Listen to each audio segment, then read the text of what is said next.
Familiar with Real, we are a nonprofit located in Silicon Valley that ensures twice exceptional students thrive in school by raising parent and educator awareness and understanding of practical, research-based strategies to address their needs successfully. And just in case you're not familiar with 2E or twice exceptionality, we use the Bridges definition, and that is a green child that is made up of the yellow distinguishing strengths, high abilities or potential in one or more areas, combined with blue complex challenges such as dyslexia, ADHD, anxiety, autism, and they combine together to make a complex child that requires both the yellow and the blue to be addressed simultaneously in order to meet their needs, especially academically. And that is so it is the challenge of meeting the green child. So to support parents, we have an expert speaker series like the one you're attending today, and you can sign up to attend future sessions or watch recordings of past ones. We also have a bi-monthly Zoom parent support group where we break out by age and interest areas. We also have a private Google group, which just reached 1,000 local parents where you can ask questions and get answers from anything from what school do you recommend for my child to we have a thread now about autistic burnout going on. We also offer parent toolkits that you can download on a variety of subjects, such as we just received a diagnosis, or how to talk to our schools, or how to highlight my kids' strengths. We have a lot of online resources, such as an IEP guide, a guide to assessments, and things like that. And then we have a schools list that we maintain. This is a local schools list, and all kinds of articles about how to pick schools for your children. Those are all free. The only things we charge fees for are small facilitated learning groups. There's one coming up in April about executive function that is limited to 8 participants. And then we do one-on-one consultations on any topic that you'd like. And then this is Abby's putting in the chat our link to our parent toolkits, just so you can get an idea of what kind of things you'll get if you download these. So here's now what I just got a diagnosis. What does 2E mean? How do I navigate the school system? For educators, we offer custom professional development. You can bring Real to your school. We often do an introduction to 2E workshop that has learning different simulations and interactive case studies. We also have a lot of online resources, recorded talks, and a bi-monthly educator newsletter. Real has developed this educator model called the Dear Real model that talks about how developing connection, embracing flexibility, attending to strengths, and reframing behaviors all support not only 2E learners, but all learners in the classroom. And you can download this on our site. So we are in the middle of our winter spring events. We are kicking off Neurodiversity Celebration Week today with Dr. Greeter. We also have, as I mentioned, the Executive Functioning Facilitated group coming in April, and the third of our writing series this year, When Writing Feels Hard, Science-Based Strategies for Managing Emotions in 2E Writers. And on May 4th, Star Wars Day, we will have Curiosity, Connection, and Confidence, a new path to motivation for 2E kids, and you can sign up for those on our website. And our last support group of this school year is on May 7th. All of those are available on our website. And we want to thank everyone who donated before coming here. Real is a nonprofit, and these events are all put on by your generous donations. So please consider donating if you enjoy our events. And for the first time ever, we are hosting a Real Comedy Night on May 1st. It is in person up here in San Carlos, California. And we are going to have the Bay Area's only dyslexic stuttering comedian, Nina G. So we really hope you can join us for that. Abby's putting links in the chat. And I think we already shared these. You can follow us on Facebook, Instagram, LinkedIn, and see our past recordings on YouTube. Join our Google group. And now I would like to introduce Dr. Greeter. Stacy Greeter, MD, is a double board certified in both child and adolescent and adult psychiatry and owns a group psychiatric practice in Sarasota, Florida. She speaks from both her lived experience as an autistic, ADHD, and OCD individual and as a clinician.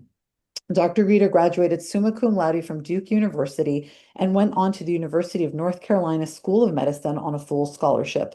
Dr. Greeter completed her residency at Northwestern Memorial Hospital and continued there to complete her subspecialty fellowship in child and adolescent psychiatry. She believes in cross-pollination of knowledge between disciplines, creating safe space for safe, candid conversations on controversial mental health issues, and runs a multidisciplinary mental health professionals book club and co-hosts the podcast Chronically Real and Clinically Relevant. Dr. Reeder teaches at Lake Erie College of Medicine and Florida State University, is on the board of directors for Autism Career Pathways at NAMI Sarasota Manatee County, and on the leadership team of Autistic Doctors International. Dr. Reeder uses metaphors from fantasy universes such as Star Wars, Lord of the Rings, and The Little Mermaid to make psychiatric concepts accessible and engaging through her educational psychiatry bootcamp series. We're so excited to have you, Dr. Greeter. Thank you so much, Yale. I really appreciate it. Everybody can hear me okay? See my slides okay? Good? Yeah. So, um, I was just thinking, like, it's really a gift every time I get to do a presentation because it's like there's um, a young child in me that was not heard that gets to have a voice in adulthood to speak for other kids. So thank you for that. And as you mentioned, I was a very early diagnosed ADHD and late diagnosed autistic individual. I think I'm hoping we can do more. I think that there's a lot. When I was in training, certainly in my residency and my fellowship training, the emphasis was about obtaining a diagnosis and very little guidance on how to help people develop a healthy identity after the diagnosis. So we're going over that today. Um, Come look through my ADHD lenses. Um, that's me. I think that's Disney World. Yep, the ears probably gave it away. So and that picture on the left, that's like age 4 or 5. I'm in a ballet recital in this picture dressed as a cat. The photo was taken shortly before I was kicked out of ballet for being too hyperactive and not following directions well enough. And this was not a loss to the ballet world because I also had apraxia and was quite clumsy. And then it was around age 5 or 6 that I was given my diagnosis. I remember my mom took me aside and said I had a chemical there was like chemicals missing from my brain. And so I needed to take a medicine that would help replace some of the chemicals missing from my brain. It wouldn't fully fix it. Um, and it was probably related to me being premature, was what she thought. I was a 28-week gestation baby, actually, so quite premature. So my childhood concept of myself, and again, lots of grace and compassion for my caregivers because I was born in 1983. So this would be like 1989-ish, okay, that I'm getting my diagnosis for the first time. I thought about scrambled eggs, okay? And I imagined my brain was like the undercooked eggs. They did not cook long enough. I was not in the womb long enough. And other kids had these perfectly light, fluffy, organized brains. And there's nothing I can do about it. I just have to do the best I can with my undercooked brains to try to match other kids' perfectly cooked brains as best I can. So the harms of a deficit-based model. Um, some people are referring to the deficit-based model as the medical model. I'm trying to get away from that because I think it sort of sets people up to misunderstand and think that neurodiversity affirming care is anti-medicine, which of course it isn't, and call it more of the like maybe tried to make everybody normal model, or the model that focuses on deficits and doesn't talk about strengths and acknowledge the benefit of neurodiversity for a society. Um, so the deficit, the harms are being left feeling broken, misunderstood, and hopeless about one's future, that your body and brain are just not right. And we'll contrast this with neurodiversity affirming model. Neurodiversity affirming being that we acknowledge both the strengths and the vulnerabilities of having a neurotype that is different from the most common neurotype. We are able to have a balanced perspective. The goal of treatment is not to make the individual look as neurotypical as possible, but for the individual to be living their most authentic, fulfilled, functional, in relationship with others life.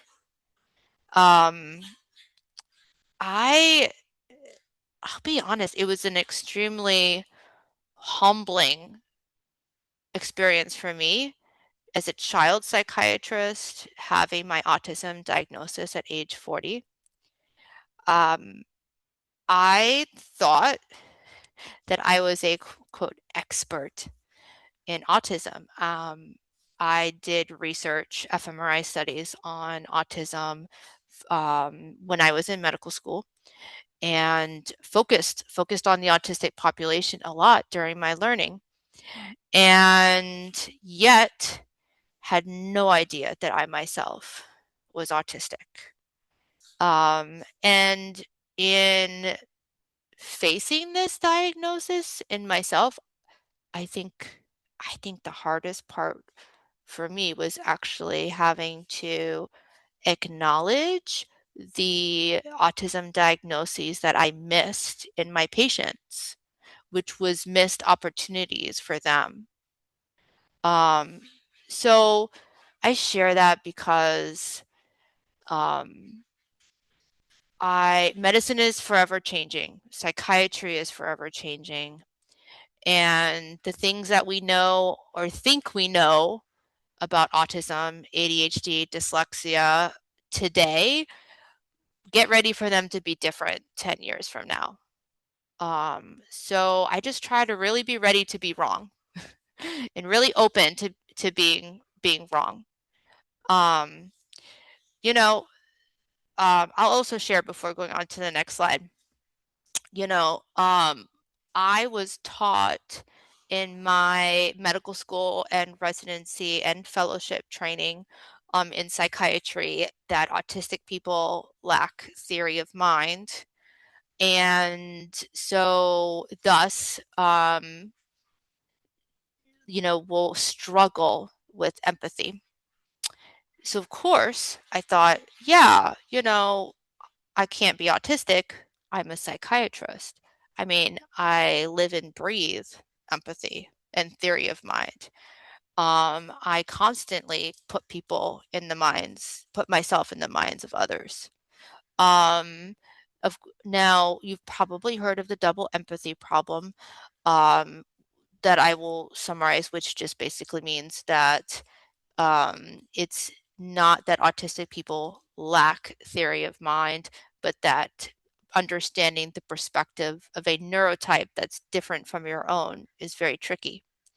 And I think autistic empathy is a complex topic, which I can't cover completely in this presentation, but that has been a really key, I think, change in our understanding of autism and enabled me to really change my understanding of myself.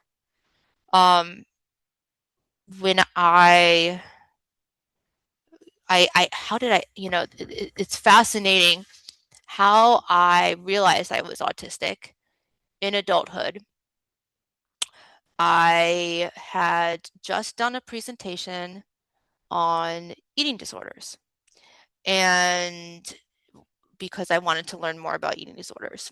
And I have a hobby of taking a deep dive into a different psychiatry topic, turning it into a fantasy themed story-based presentation, and then picking a new psychiatry topic to do a deep dive in.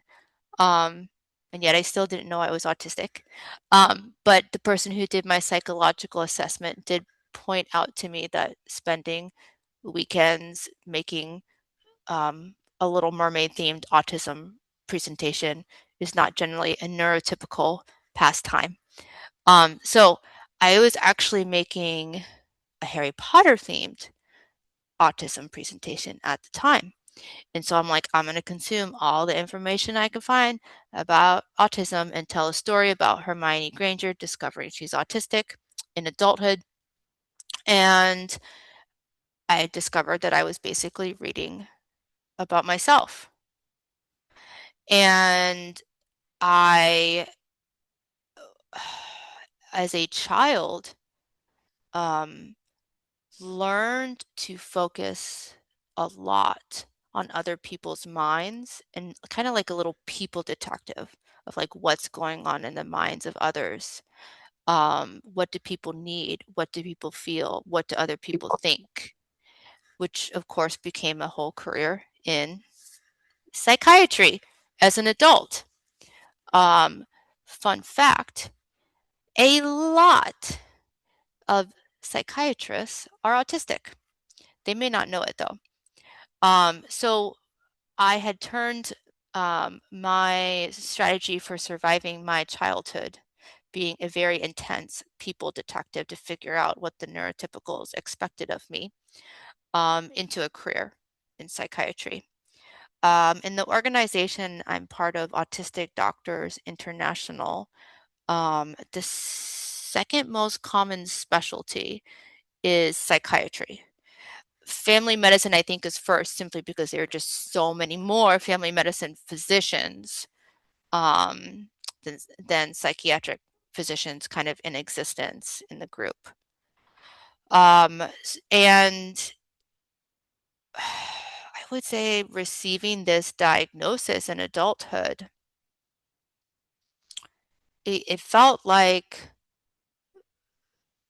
finally finding a neurological home.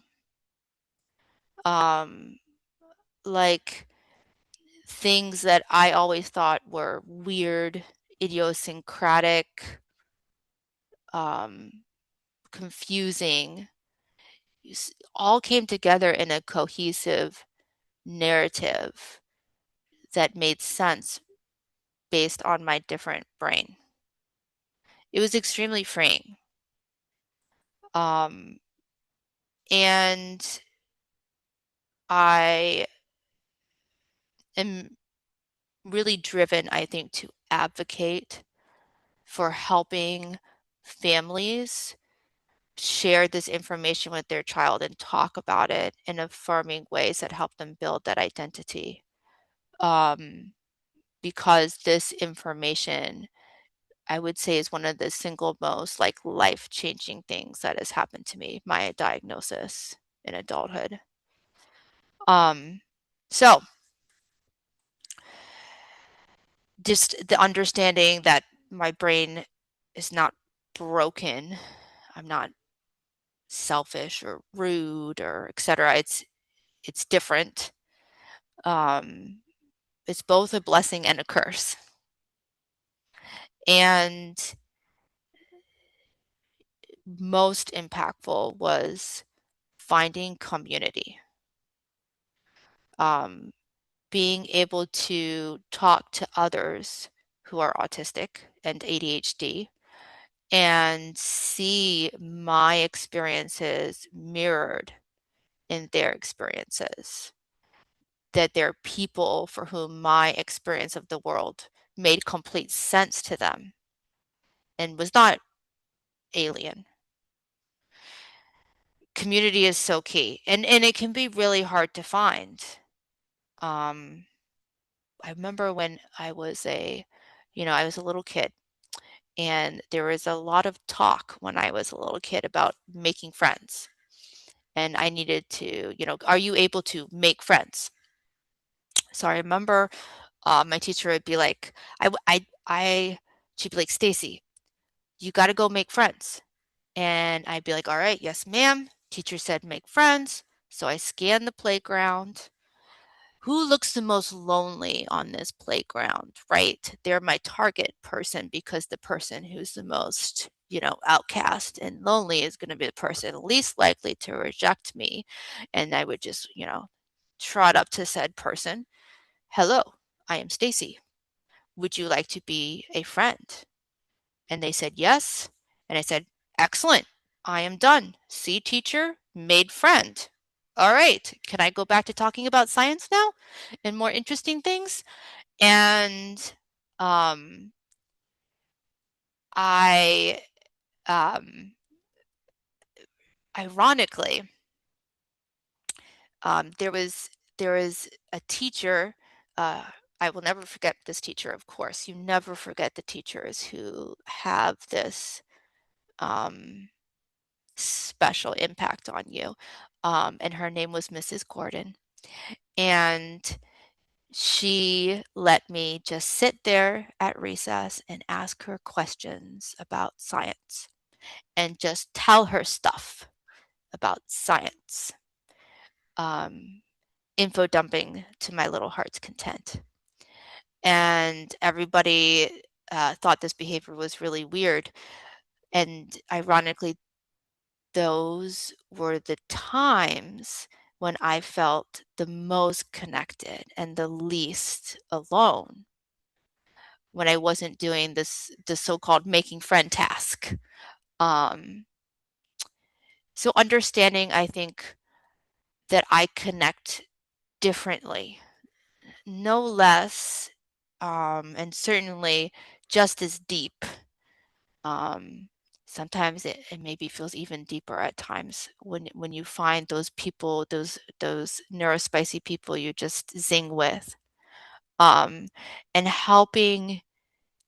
So if I could like reach back into the past and be like, it's okay, childhood Stacy. There will be a day, someday, where you find a place to belong. That it's okay that that day is not today. It will happen someday. You can find people to belong with. And diagnosis aids that. Oops. Okay, so explaining a diagnosis. Um, that's a picture of me with my rocking horse named Anna.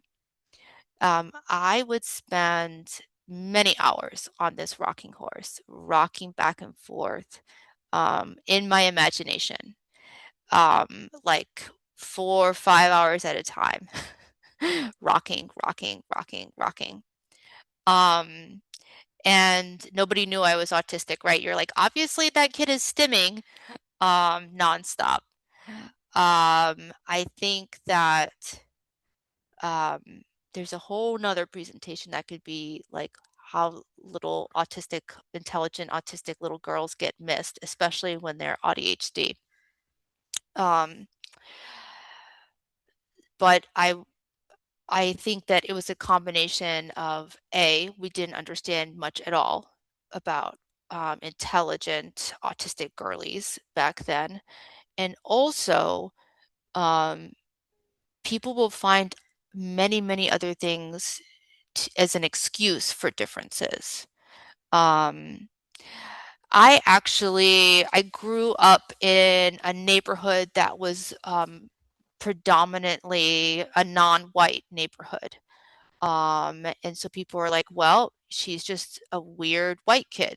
And that must be what, weird, smart white kids are like. Um, Ethnic minorities have a much higher risk of being misdiagnosed and missed during their childhood years. I like to use weird metaphors in explaining diagnoses, um, helping people try to understand, like, how is a diagnosis of dyslexia, autism, ADHD um, different than a diagnosis of depression, anxiety, schizophrenia, bipolar disorder? So um, sometimes using the metaphor of a computer, right? A computer may get some faulty software on it that can be deleted. So you can get depression. You can fully treat the depression, recover from the depression, taper off your medicine for depression, go about your way. But autism versus neurotypical, or ADHD versus neurotypical, or dyslexia versus neurotypical is having a completely different operating system, like an Apple computer versus a PC computer. Now, medication. So earlier in this presentation, I described to you how medication was explained to me. Your chemicals are messed up. We got to fix those chemicals by giving you some chemicals to take, okay? Um, and honestly, the chemical imbalance explanation for why people need to take a certain medicine is really common and really messed up. Because where is the person's agency there? Autonomy. So as a kiddo, I used to cheek my ADHD medicine and spit it out. I wanted to show that I could do it on my own without medicine. I wanted to really be the real unmedicated me, the true me. This is not uncommon at all. I was also, I had no say in whether or not to take the medicine, what dosage of medicine. No one got any feedback from me about how I felt about being on the medicine, and I was significantly over medicated. How do we know if a kid is over medicated? Um, Overly inhibited, like losing their light or losing their creative spark. Um, ADHD meds in particular, this is just one example of many psychiatric meds, but we'll talk about stimulants to make it simple, okay? They're like a Goldilocks medicine, all right? Too little medicine, you're all over the place. Your attention jumps around and you're disinhibited. Too much medicine and your attention is too stuck and you're overly inhibited such that emotions are flat. People call it so-called zombie effect. So, um, A, let me just note that that is not something that you should have to tolerate. Oh, sorry, I just got scared. Like there is a like really loud lightning that just hit outside. Anyways, um, so you're not getting, if you feel like your child is losing a significant part of their personality from a medicine, the medicine needs to be changed. And when I explain medicine to kids, kids are really concerned about um, competency, autonomy, authenticity, and agency. Also, adults are very concerned about this too. Okay. Um, so I'll use a metaphor of a colorblind painter. Okay, so he's colorblind, but he's still a pretty good painter. He gets the glasses that help him see color. Oh, suddenly the painting becomes much more complex and detailed. Um, who gets credit for the painting?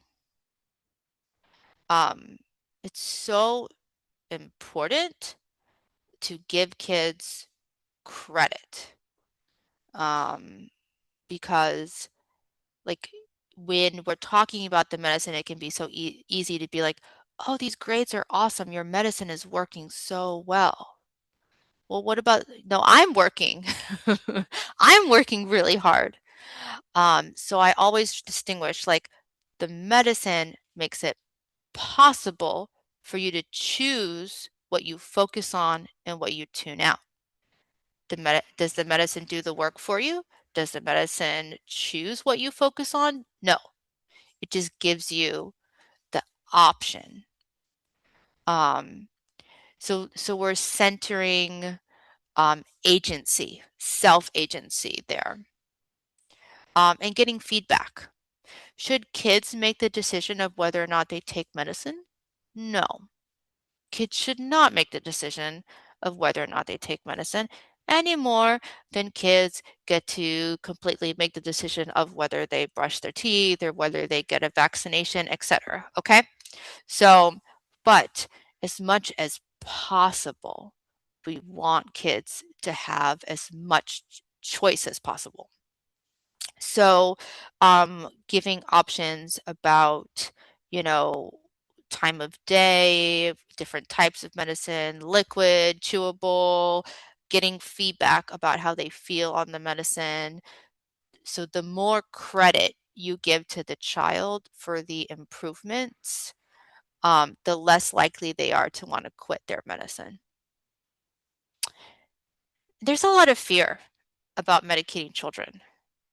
Um, and um, I have disclosed to some of the families who I am treating that I was an over-medicated child. And um, that's changed my relationship to medicine for the rest of my life, understandably. And in sharing that, um, seems to be the most impact. I mean, I could share this or that data about the benefits of medication for depression, anxiety, and ADHD till I'm blue in the face. But what makes the big difference to people and families, I think, is just knowing that I'm a child who's been there, and so I don't want to do that to any other child. Um, Parents are often, that's me around age 9. Um, Parents are often very worried about a label. I get that. And it's it's okay to grieve. Like this isn't what we signed up for. um that is 100% healthy. Recognizing though that kids, we know we're different. Um And without the label of a diagnosis, we get labels like rude, weird. My nickname in elementary school was Spacey Stacy, um, misfit, too intense, selfish, oppositional, difficult. When we are giving a diagnosis, we are controlling how people see that label.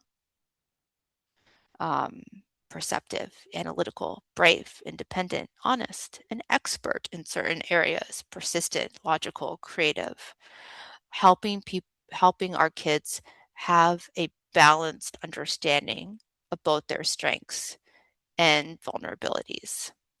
Um, Apparently, so another fun story. Um, Apparently, I really when I was talking to Santa Claus, my grandmother was nearby. She was doing that thing that adults do where they listen in, like you ask Santa Claus for something, and then she's gonna listen in, and she's gonna make it happen, and then the magic happens, right? So so she's listening. What is Stacy gonna ask Santa Claus for?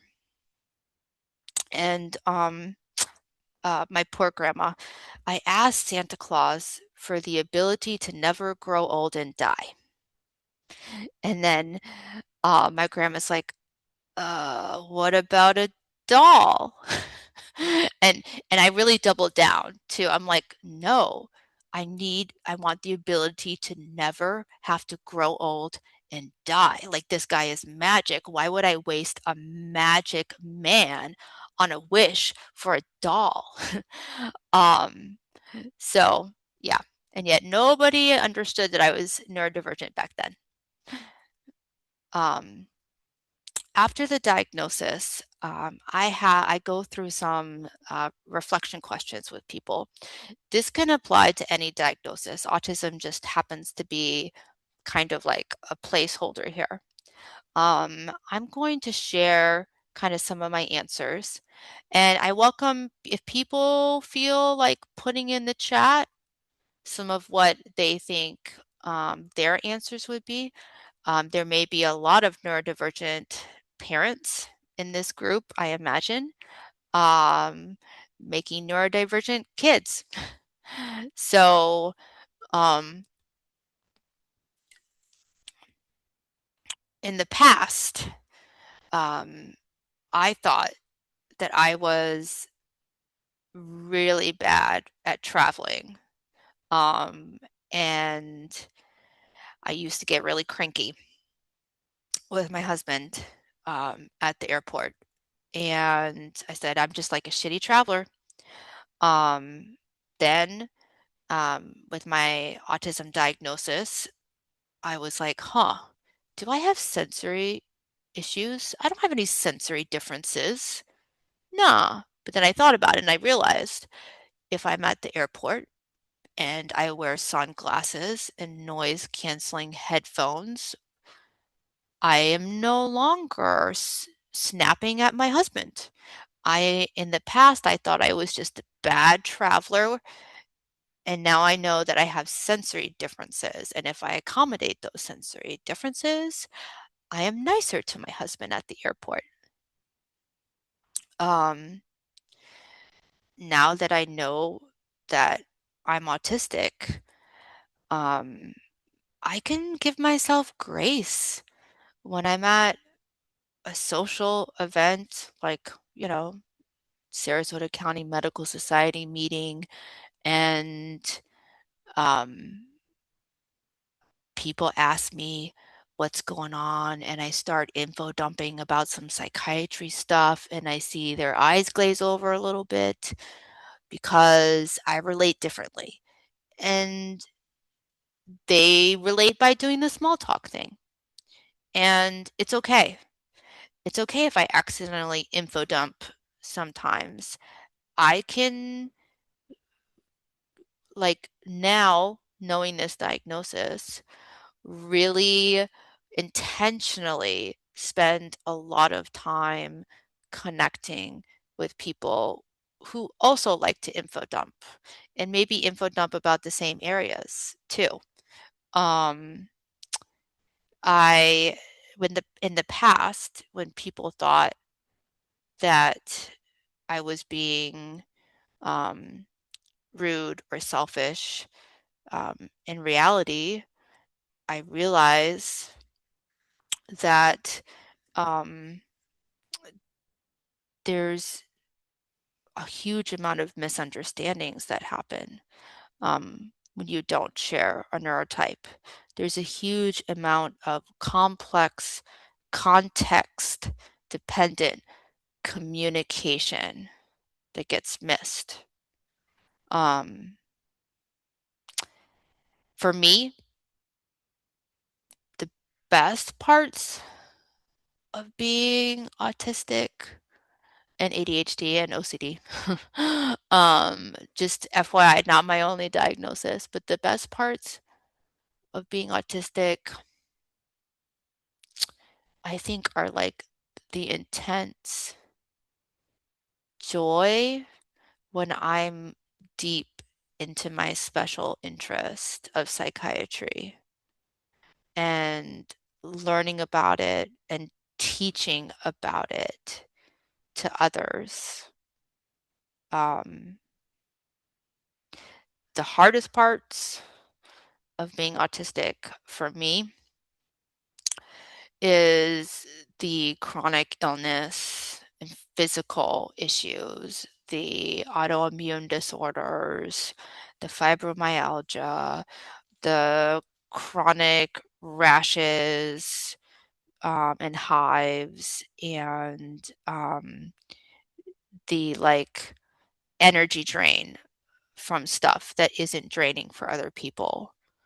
Um, and you know, knowing that I'm autistic and I exist in a different body with different sensory needs, different physical needs, including like rest, I can hopefully be kinder to myself and more compassionate about how I'm parenting my son and how my husband can be up at night and not have an energy drain, and I have much more needs for rest and solitude at times.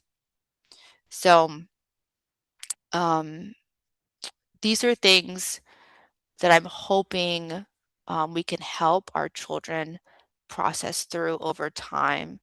Of course, questions would maybe need to be altered depending on different developmental stages, but receiving the diagnosis is just the beginning. So, is there anyone like me out there?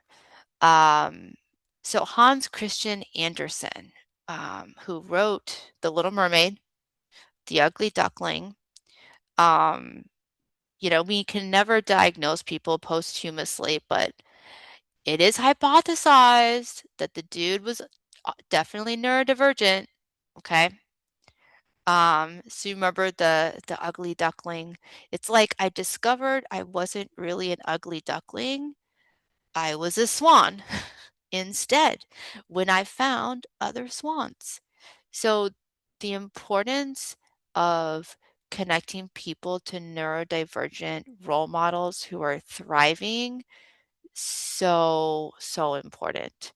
Um, I love to refer people to the Divergent Conversations podcast, the How to ADHD YouTube channel. Like, find videos of neurodivergent people who have your child's diagnosis, who can mirror their experience. Um, Kind of like a unicorn and a herd of horses.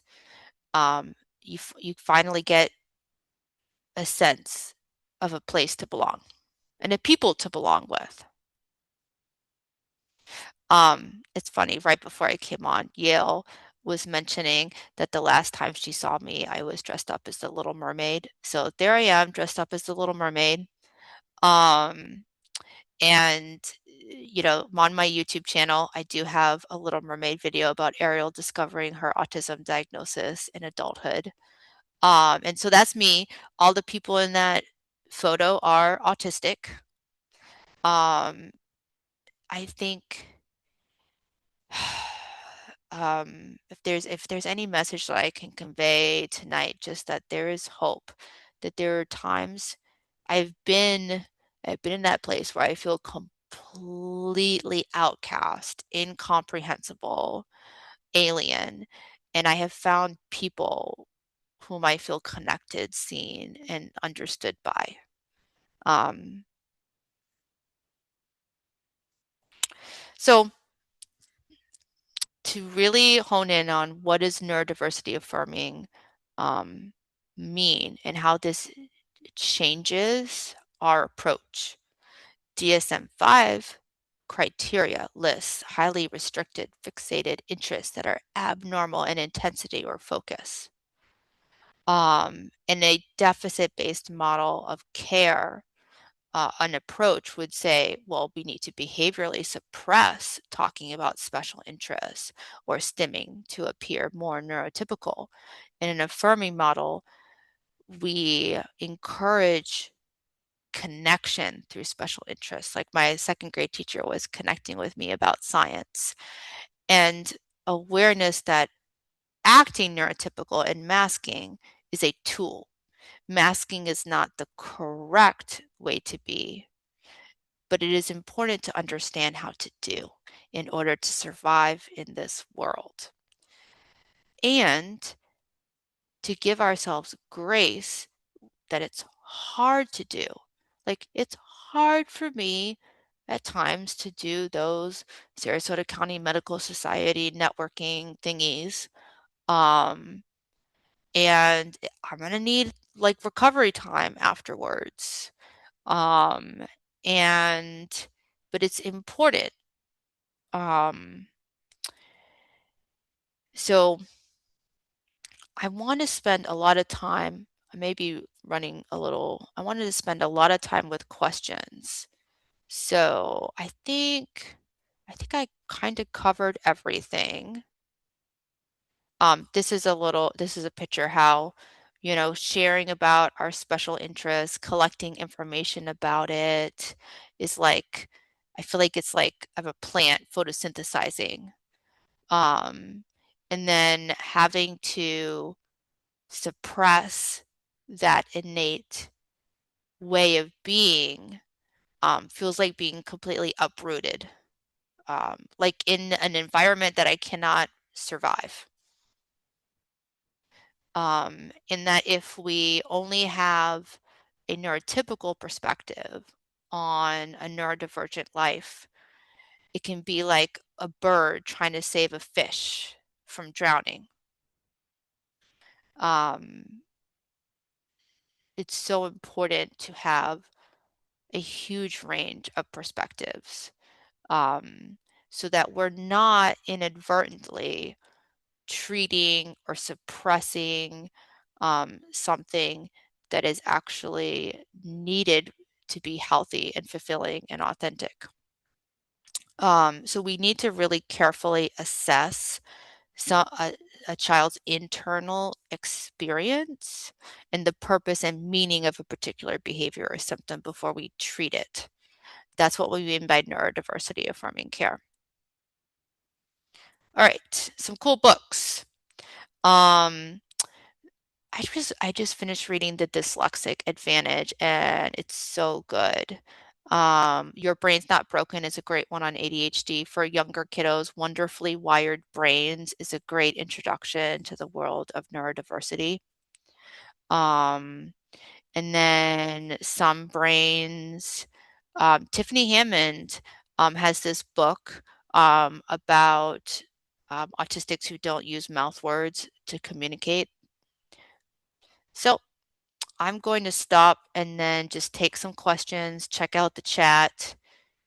I'll stop sharing so I can actually see people's faces too if people want to go off video for me.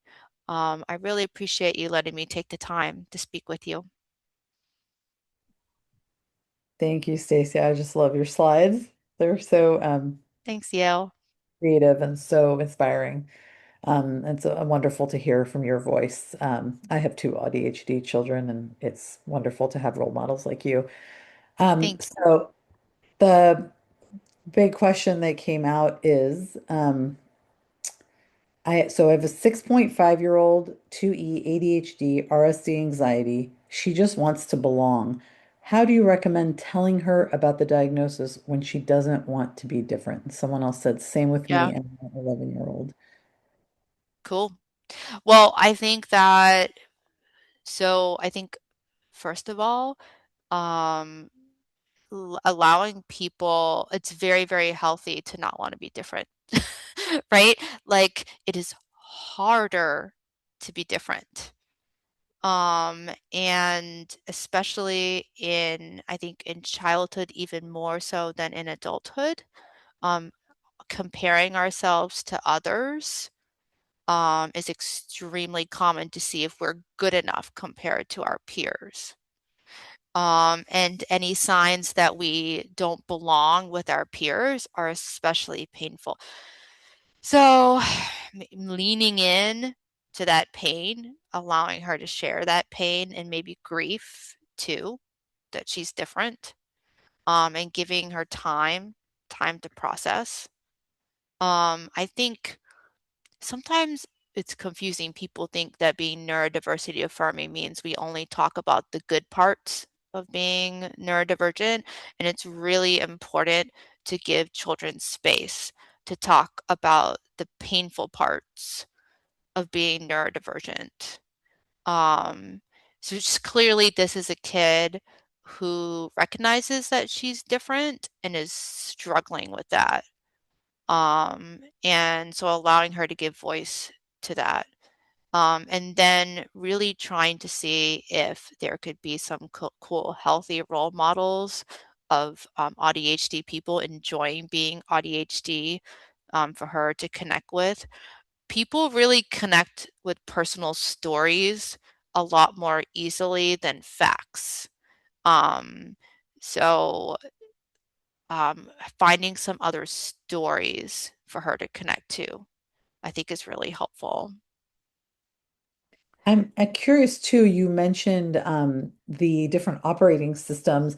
What Mhm. language would you recommend using? Let's say it sounds like there's somebody here with a 6-year-old and somebody here with an 11-year-old. Maybe they Right. found it out as a teenager. What actual words do you use to talk about this with the child? I wonder which ones, whatever, maybe something that fits their special interest, you know? Like, um, I don't know, someone said they had a special interest in, um, like, yeah, I would have to kind of like make it kind of a case by case basis, you know? A lot of 6-year-olds, um, they might like, mm, I don't know if I have really the best metaphors, but I think just beginning to open a conversation about their brain being different than a lot of brains, and helping them talk about different characters and different stories. I use commonsensemedia.org to maybe find, like, I look up, you know, which are the best books for 6-year-olds that have a dyslexic character in them, and then you could talk about that character. You know, which are the best books for 11-year-olds that have ADHD characters in them? And you guys could read that together and talk about the ADHD character. Who did my testing? All right, I hope I can remember the name of the person who did my testing. I'm trying to remember their name. I'm sorry, I'm blanking on the name of the person who did my testing. It's hard to get really good testing. And so you really want to get, like, I got a referral from a good therapist friend of mine who is also autistic. Um, it was Amy something. I know her first name was Amy. Do. I'll see if I can find it. I'll see if I can Google her. Sorry, go ahead, Yale, with the questions. Well, I wanted to share when you put up the exercise. Some people replied. Oh, please, thank you. The hardest part of being ADHD for me is remembering details from a conversation. I'm so busy trying to figure out what someone is saying.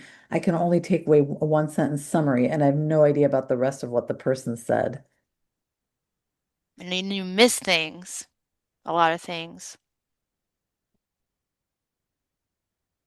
Um, I know there was another one.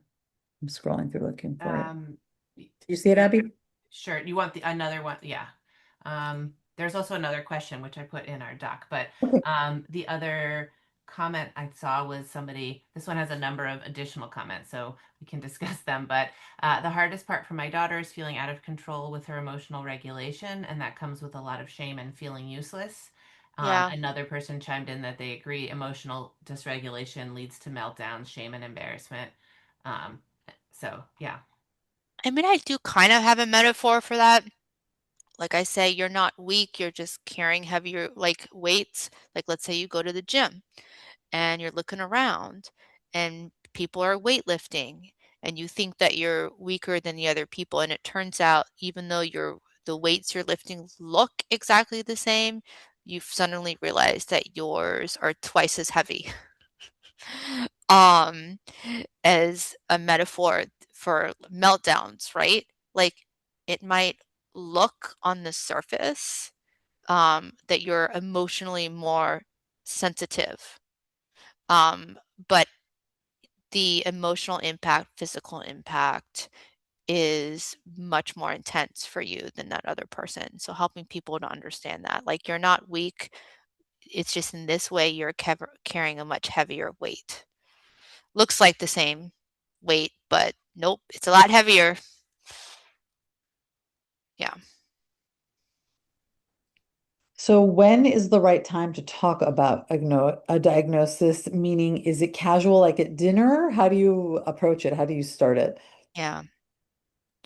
I think being as casual as possible in how you talk about it is great.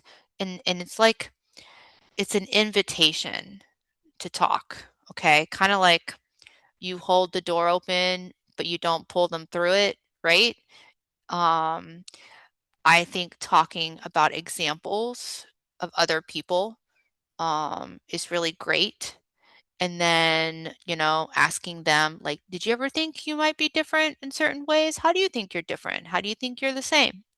Well, we found out this from the doctor that your brain is really awesome at X, Y, and Z, and your brain has a lot harder time than other brains with A, B, and C. Um, what does that mean? How is that for you? Um, it can take time and a lot of repetition. I feel like the earlier it's discussed, the better, because we definitely don't want to, as much as possible, give the impression that it's a taboo or shameful, hidden topic. Um, I also, ironically, this happens in my office all the time. The parents are like, "Oh my gosh, how do I tell my kid? What is their reaction going to be like?" I'm like, "We can do it together at the next appointment. It's all good." And the parents are like, "Oh my gosh, my mind is blown. My kid is dyslexic, ADHD, autistic, da da da." And then next appointment, kid comes in and they're like, "Oh, yeah, that makes sense. Cool. All right. Whatever." Um, not always, of course, but like most of the time, the taboo and the narratives that we have about neurodivergence as adults carry all of this like lifetime of stigma, and the kids don't have that lifetime of stigma yet. Um, so adults have like a harder time processing this than the kids do often.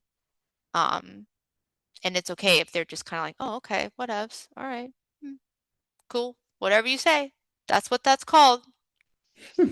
Yeah, So true.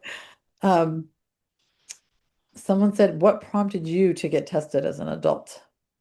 yeah. Well, I was making that presentation and doing my research on autism, and it kept sounding like me. And then I I I mean, and I respect self-diagnosis. But for me, I really wanted an outside perspective that wasn't my own, as confirmation.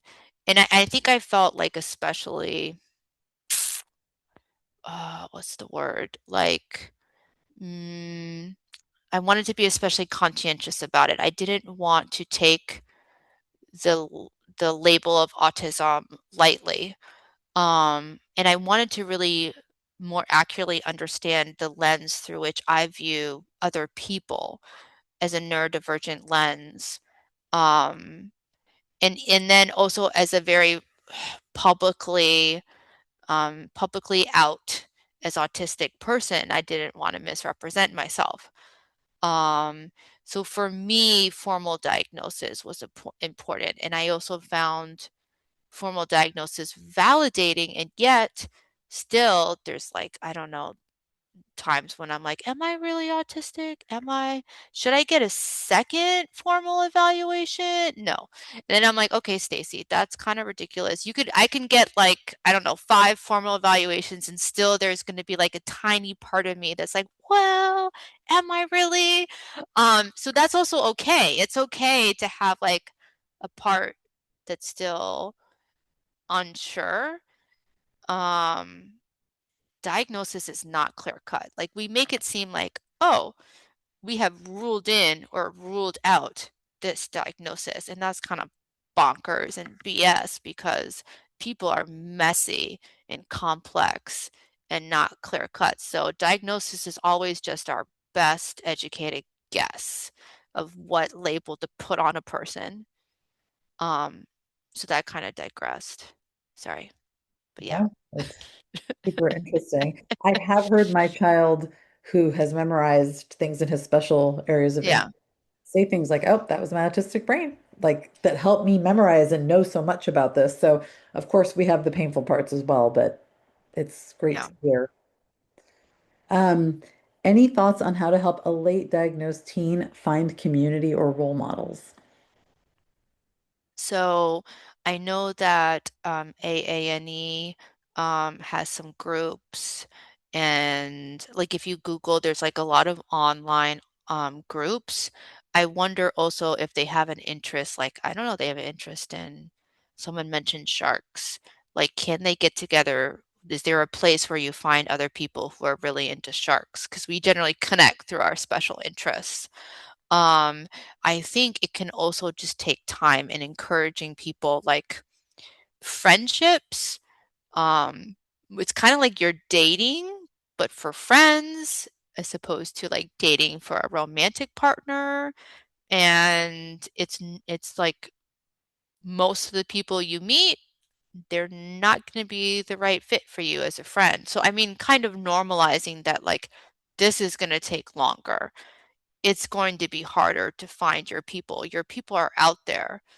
There's a lot of online communities, which of course we have to be careful about because there's unsafe stuff and predators online. But I think a lot of autistic people are connecting online because you have access to so many more diversity of people on the internet. So you can go to, I don't know, shark website for shark talk to find the shark people. Maybe on the internet when you can't really like find the shark people in Sarasota, Florida. Um, I feel really blessed to have connected to a bunch of autistic mental health professionals and ADHD mental health professionals. And I mean, sometimes you have to form your own group. I made a group for neurodivergent psychiatrists to hang out online and talk about psychiatry. Um, and um, friendships take a lot more intention and direct communication too.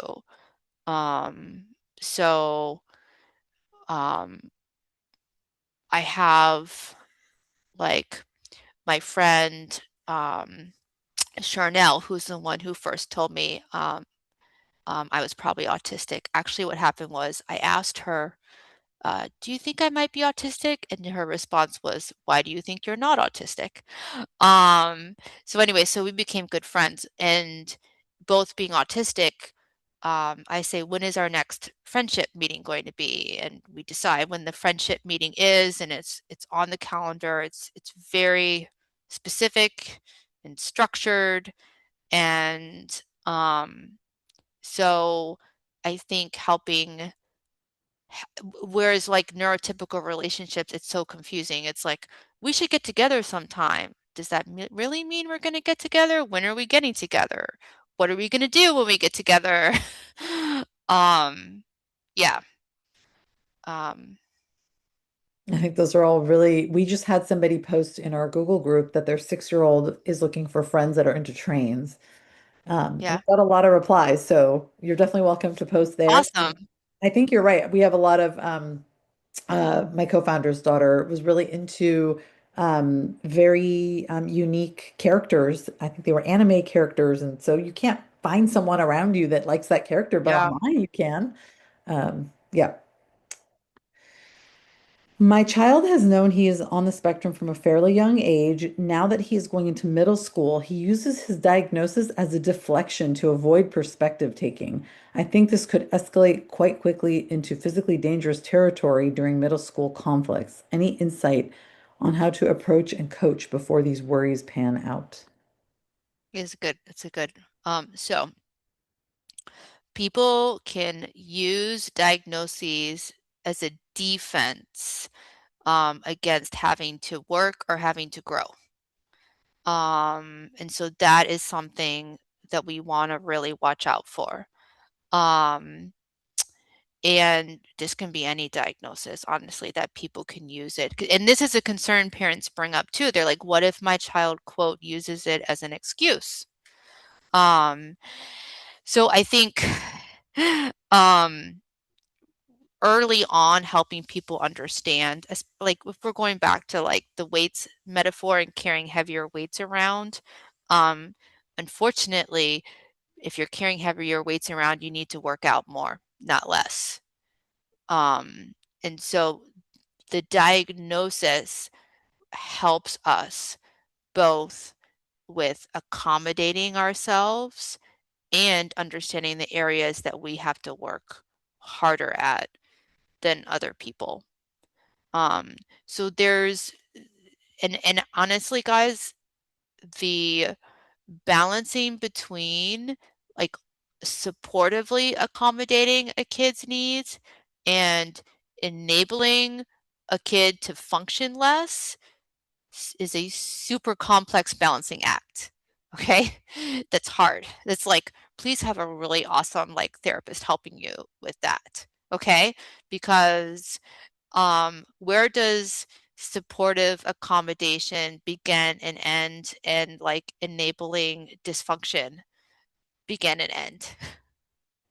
um I think that um having a talk that yes, your brain is different and we need to give you grace, and because of this difference, it actually is going to mean working harder. And in any relationship, we do not accommodate only one person's needs. A relationship means there's co-accommodation of the needs of the neurodivergent person and the needs of the um, neurotypical person. Um, and that's what it is to be in relationship with others. So it's hard. It is. Yes.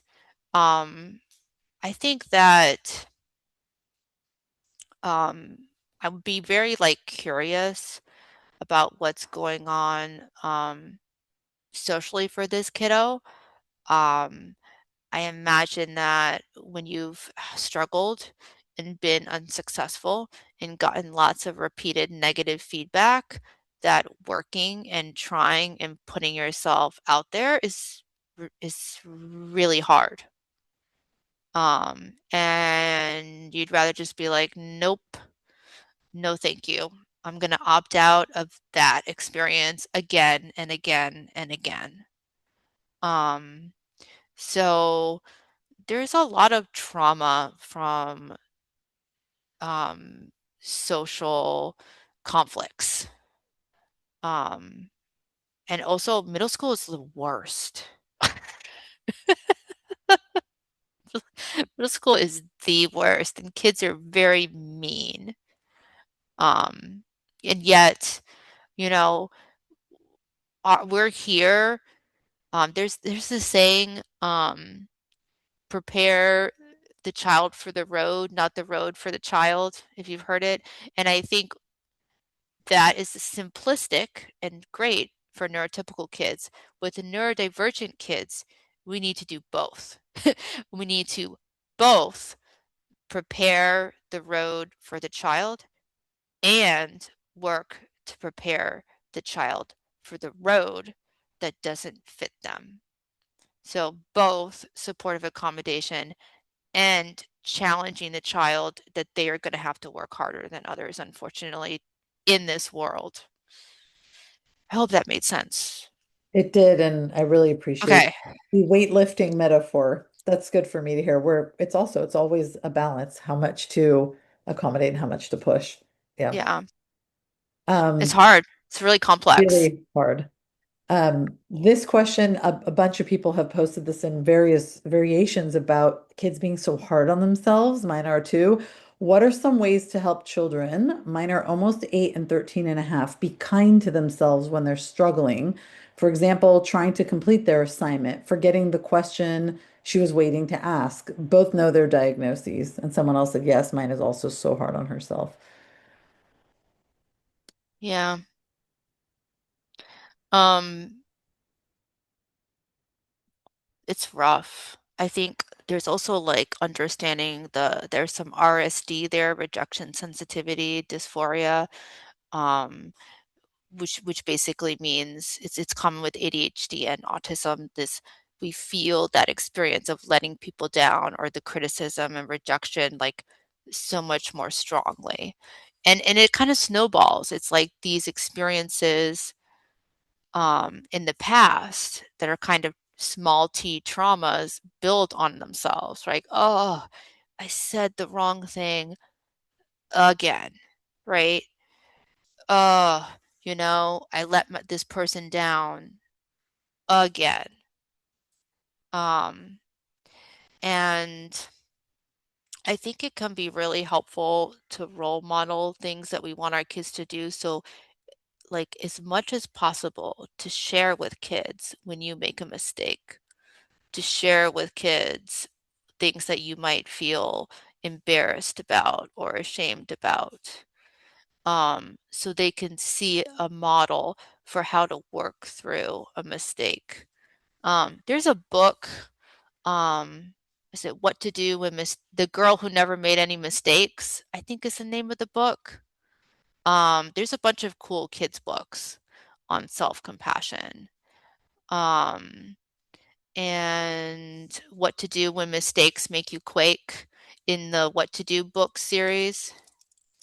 Um, okay, I'll find it and put and throw it in the chat. Some of these resources here.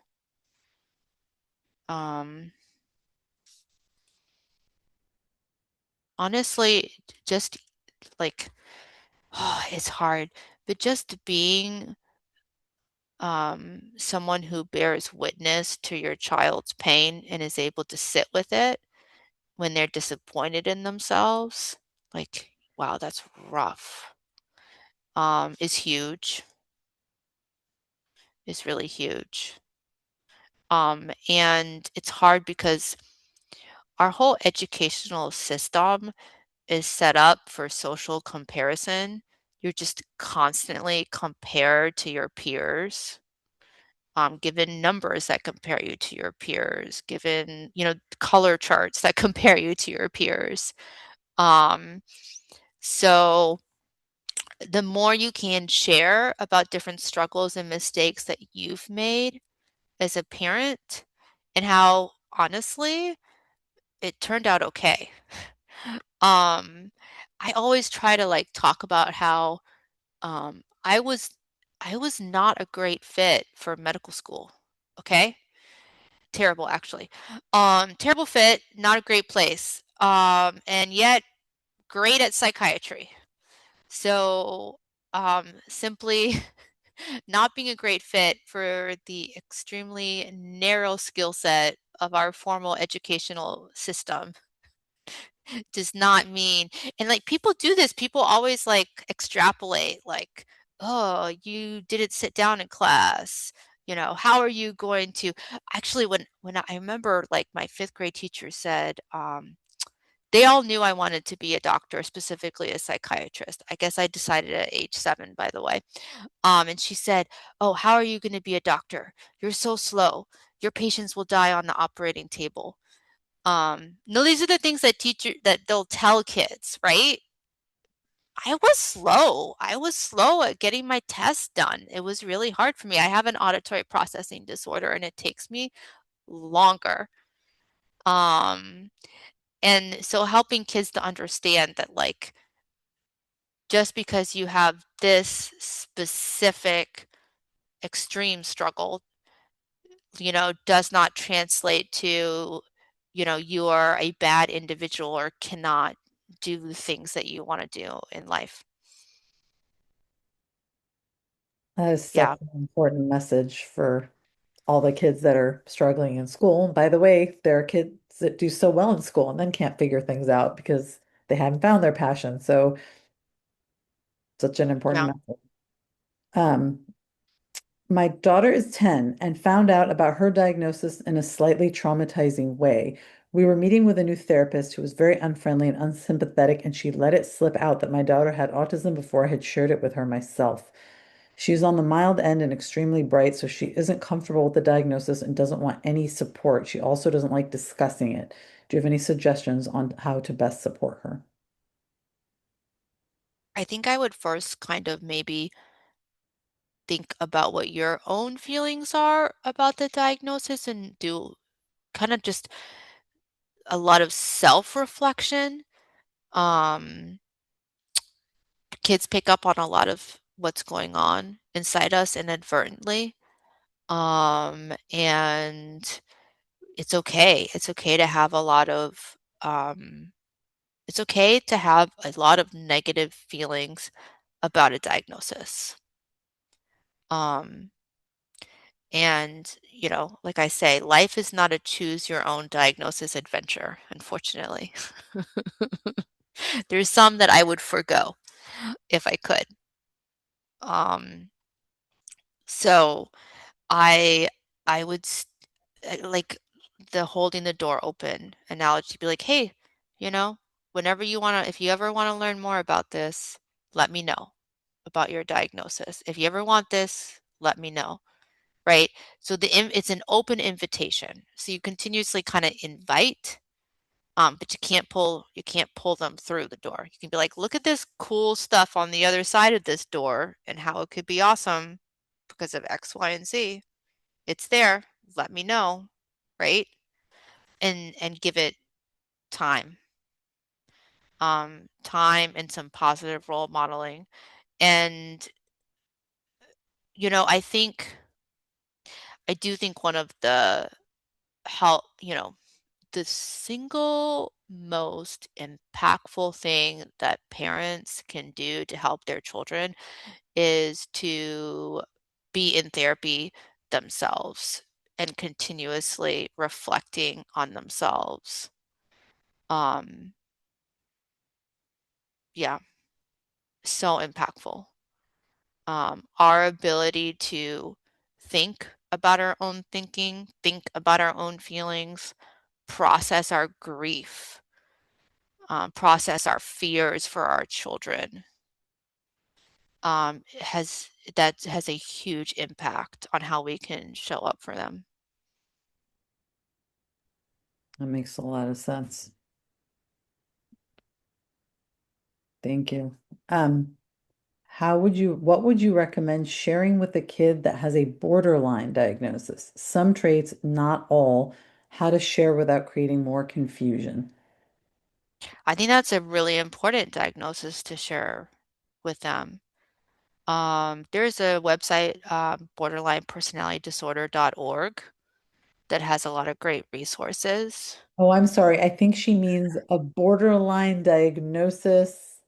Oh, sorry. Yeah, I'm thinking you're right. That's a very important thing to share. Some traits, not all. So they're not they like Oh, like it's not, yeah. okay, okay. I Yeah. did misinterpret that. I was thinking about borderline personality disorder. That's funny. Okay. Um, so yes. I mean, yeah, kind of like you said it. That works, right? You have some of these traits, but not all of them. It's a little, right? It's not clear cut. Here's the things you got. Here's the things you don't got, you know? Um, yeah. Um, I say don't overthink it. Just share the info you got.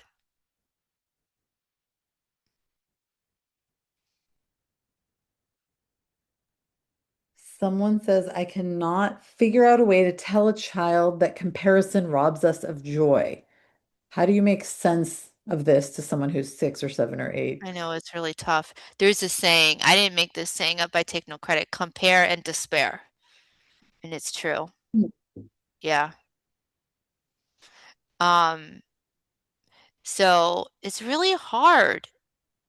I think it's gonna take time. I think developmentally is what kiddos do.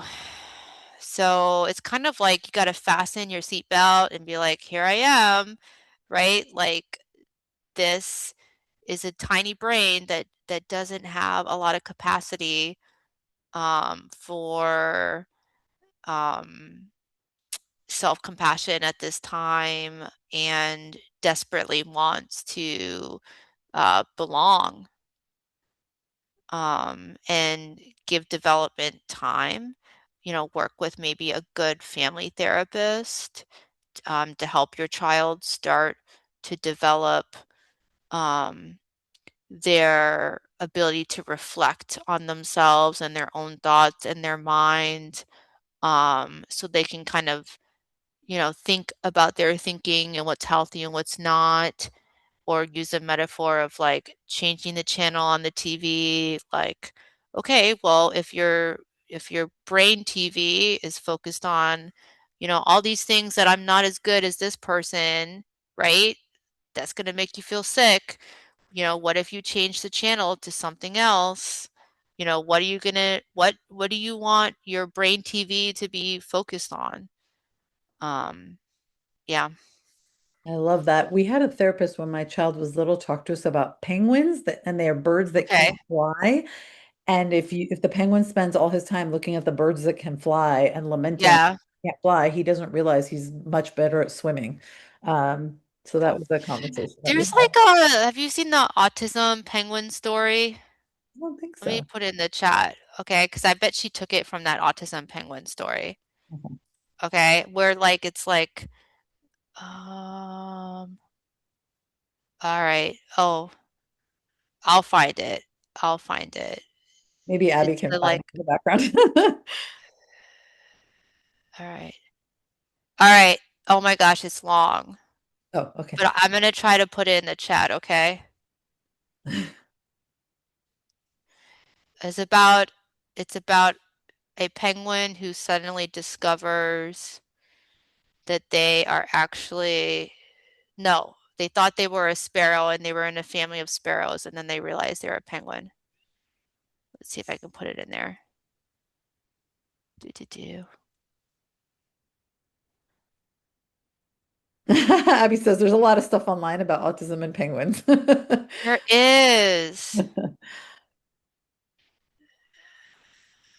I Okay. will say where we live, I feel like comparison is, I don't know, like everyone here is so driven, so successful, so they're in 700 after school classes and research programs and sports and Oh my honors and goodness. APs, and it's really hard not to compare here, I feel like. It is. They're set up. Okay. I found it on Reddit, but I bet there's a better source. It's called Holy Shit, You're a Penguin. It's really good. And you know, I have a copy of it. Okay, I bet I can find it on my computer, a better copy of it, because sometimes I'll give this to parents to help them understand the importance of a diagnosis. I'm gonna find it. I'm gonna do it. Penguin. All right, here we go. I'm putting it as a Word document in the chat now so people can download it. Thank you. I didn't even know you could do that. That's awesome. So maybe a couple more questions and then we're going to have to wrap up. Cool. How much information should you initially share about a diagnosis with schools or new providers who don't know your child yet? Does it lead to too many assumptions about who your child is? It's a good question. I mean, and then the answer, of course, is it depends. Because, okay, like even as an adult, which doctors do I share that I'm autistic with, right? I could share it with a doctor and they're like, whoa, that's super helpful to understand your body is neurodivergent.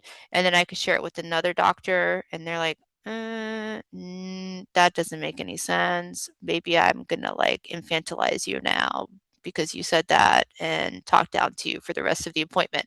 So, you kind of don't know if a disclosure was a good idea until it's already made, often, because you don't know. how people are going to respond, if they're going to respond in a healthy way or an unhealthy way. Um, so in an ideal world, hopefully sharing a diagnosis with the school gets you awesome accommodations, and instead of teachers labeling your kid as they are really difficult and rude, they can be like, huh, I really need to give this kid extra support. They are not difficult and rude. They are ADHD, they are dyslexic, they are autistic, etc. We don't live in a completely ideal world, so we don't know, right? You kind of have to make your best educated guess of how that person is going to treat your child after receiving that diagnosis, and you kind of have to do it as an adult too, disclosing your diagnosis. Yeah. Yeah, thank you. Abby's saying it's better to find out earlier than later if your school or doctor or friend feels this way. Yeah. But then sometimes, you know, like sometimes you have to mask and hide in order to just get basic medical treatment as an autistic adult, right? Like navigating the healthcare system. Anyways, could talk about that forever.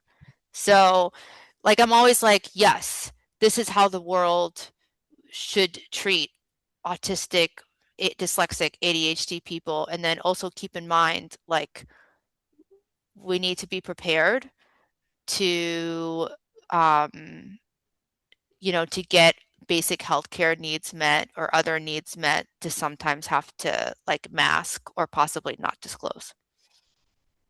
Okay.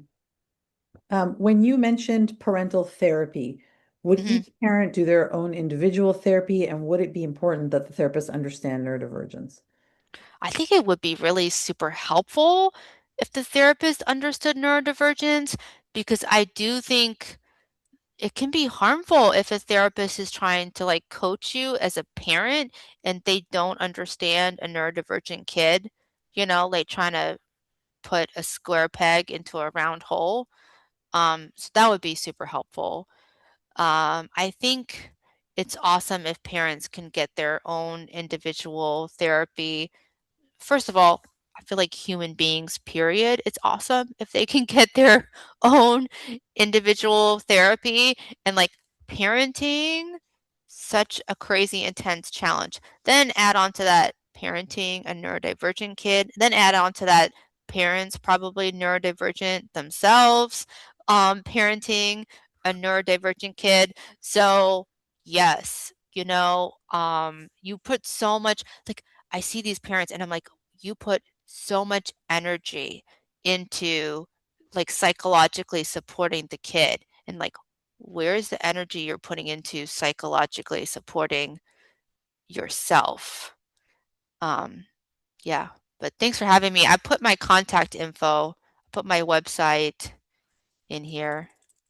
We'll post it up one more time. Oh, cool. There's my stuff. Somebody posted my website already in there. Thanks. Yep. Forgot to mention, I'm licensed to see patients in Florida, Colorado, and Washington State, if people are in those states, FYI.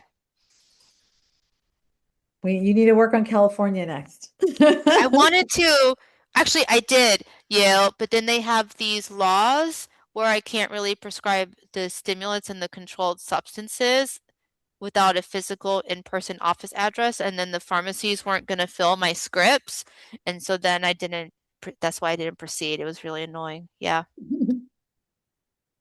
I know we're supposed to wrap up, but if it's okay to sneak one final question in, Oh, okay. because I just love this one, and I promise It's I'll ADHD time, not regular time, so it's like goes to I'm 8:05. just really curious. Someone said, can Yeah. ADHD and general anxiety be managed without medication? And what indications tells us that no, we can't? I know this is could be a whole Mhm. presentation in and of itself, but how do we know when it's time to try? Right. Okay, so I mean the answer is like anything can be managed like can you manage without medication and at what cost and what are you losing?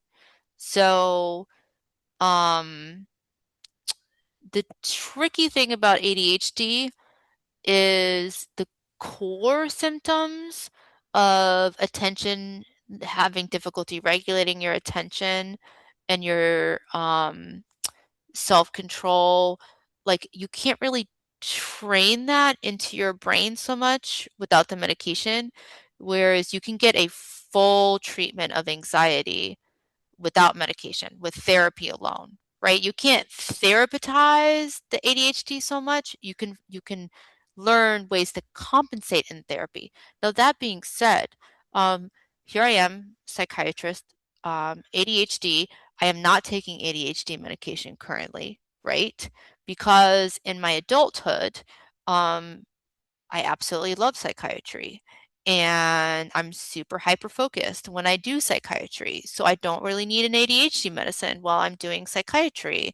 And I have a front desk that has all these accommodations for me because I'm in charge of my own practice and I tell them what I need them to do to accommodate me. So therefore, I am not needing medication. Um, hence, so I hope that answers. So basically, I think that it's time to do medicine if medicine is going to enhance your quality of life. And then there are times, especially in adulthood, you can have so much more autonomy um, versus what you have in school. And because of that incredibly enhanced autonomy to do what you want to do, for some people, of course, then you may not need the ADHD medication. And it's funny because I also emphasize this because people are always like, in school when you're growing up, they would tell me, in the real world, Stacy, you're not going to get extra time on your tests, right? And I wish I could go back in time and be like, teachers, do you know how much more I can accommodate myself in my career right now than I ever could in school? It is, anyways. So yeah, it's kind of ironic. Super important point that we try to get across when we visit schools. Thank you so much, Stacy, and thank you for everyone who attended today. Please fill out our feedback form in the chat. I can't thank you enough. This was so eye-opening and compassionate, and just I took a whole page of notes Thank and you so much for having me. sharing your experiences with our community. I It's see a good lot of seeing you people. again. So good to see you. I'll see you again in September, I hope. Yeah. I don't know Mhm. if I'll be able to make it this year, but we'll see. Yeah. Okay, bye Awesome. everyone. Bye. Thank you.